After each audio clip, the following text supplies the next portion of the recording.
Hi friends, ನಮಸ್ಕಾರ. ನಾನು ತ್ರಿವಾಣಿ. ಈಗ ಮಾವಿನ ಹಣ್ಣಿನ ಸೀಸನ್ ಅಲ್ವಾ, ನಾನು ಮಾವಿನ ಹಣ್ಣು ಪಾಯಸ ಮಾಡಲಿಕ್ಕೆ ಅಂತ ಹೊರಟಿದ್ದೇನೆ. ಇವರೇನು ಮಾವಿನ ಹಣ್ಣಿದ ಐಟಮೇ ಎಲ್ಲ ತೋರಿಸ್ತಾ ಇದ್ದಾರೆ ಅಂತ ನೆನೆಸ್ಬೇಡಿ ಆಯಿತಾ. ಸೀಸನ್ ಮುಗಿದ್ರೆ ಮತ್ತೆ ಕಾಡು ಮಾವಿನ ಹಣ್ಣು ಸಿಗೋದಿಲ್ಲ, ಮತ್ತು ಮಾವಿನ ಹಣ್ಣು ಸಿಗೋದು ಯಾವಾಗ? ಮುಂದಿನ ವರ್ಷ ಅಲ್ವಾ.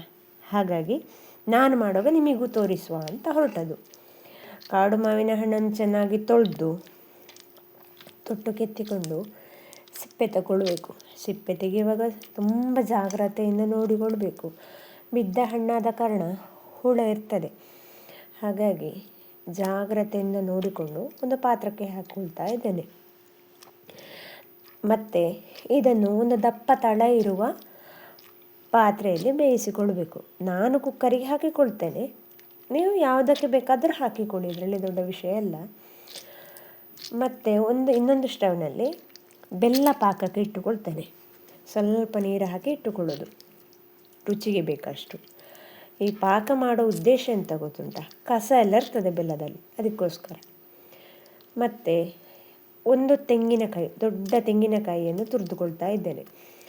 ಪಾಯಸಕ್ಕೆ ಯಾವಾಗಲೂ ಹಸಿ ತೆಂಗಿನಕಾಯಿಯನ್ನೇ ಉಪಯೋಗಿಸಬೇಕು, ಹಾಲು ಚೆನ್ನಾಗಿ ಬರ್ತದೆ.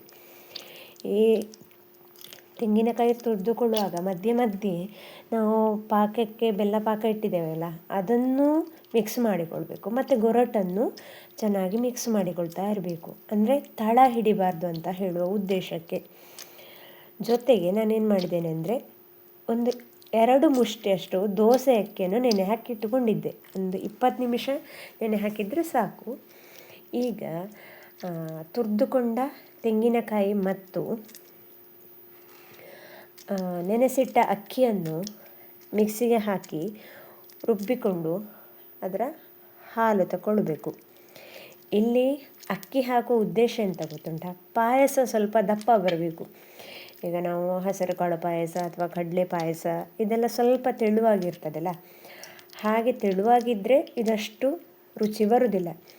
ಇದು ಸಾಮಾನ್ಯವಾಗಿ ನಾವು ಮಕ್ಕಳಿಗೆ ಎಲ್ಲ ಮಾಡಿಕೊಡ್ತೇವಲ್ವ, ಮಣ್ಣಿ ಆ ಥರ. ಅಷ್ಟು ಸ್ವಲ್ಪ ಗಟ್ಟಿ ಇದ್ದರೆ ಒಳ್ಳೆ ರುಚಿ ಬರ್ತದೆ. ತೆಂಗಿನಕಾಯಿ ಮತ್ತು ಅಕ್ಕಿಯನ್ನು ರುಬ್ಬಿ ಹಾಲು ತಗೊಳ್ತಾ ಇದ್ದೇನೆ ನಾನು. ಈಗ ಎಂತ ಮಾಡಬೇಕು? ಬೇಯಿಸಿದ ಮಾವಿನ ಹಣ್ಣಿಗೆ ಬೆಲ್ಲದ ರವೆ ಹಾಕಬೇಕು. ಪಾಕಕ್ಕೆ ಇಟ್ಟುಕೊಂಡಿದ್ದೇವಲ್ಲ, ಅದನ್ನು ಸೋಸಿಕೊಂಡು ಹಾಕಿ. ಈಗ ನೋಡಿ, ಸೋಸಿದಾಗ ಬೆಲ್ಲದಲ್ಲಿ ಕಬ್ಬಿನ ಕಸ ಸಿಕ್ಕಿದೆ ನೋಡಿ. ಕೆಲವೊಮ್ಮೆ ಜೇನುಹುಳ ಸಿಗ್ತದೆ, ಕೆಲವೊಮ್ಮೆ ಕಲ್ಲು ಮಣ್ಣು ಈ ಥರ ಮರಳು ಎಲ್ಲ ಸಿಗ್ತದೆ. ಇದು ಪಾಕ ಹಾಕಿದ ನಂತರ ಮಾವಿನ ಹಣ್ಣು ಸ್ವಲ್ಪ ಒಂದು 10 ನಿಮಿಷ ಕೊದಿಲಿ, ಗೊರಟಿಗೆಲ್ಲ ಚೆನ್ನಾಗಿ ಸಿಹಿ ಎಳೆದುಕೊಳ್ತದೆ. ರುಚಿಗೆ ತಕ್ಕ, ಅಂದರೆ ಚಿಟಿಕೆ ಉಪ್ಪು ಹಾಕಿದರೆ ಸಾಕು, ತುಂಬ ಹಾಕೊಳ್ಳೋದು ಬೇಡ.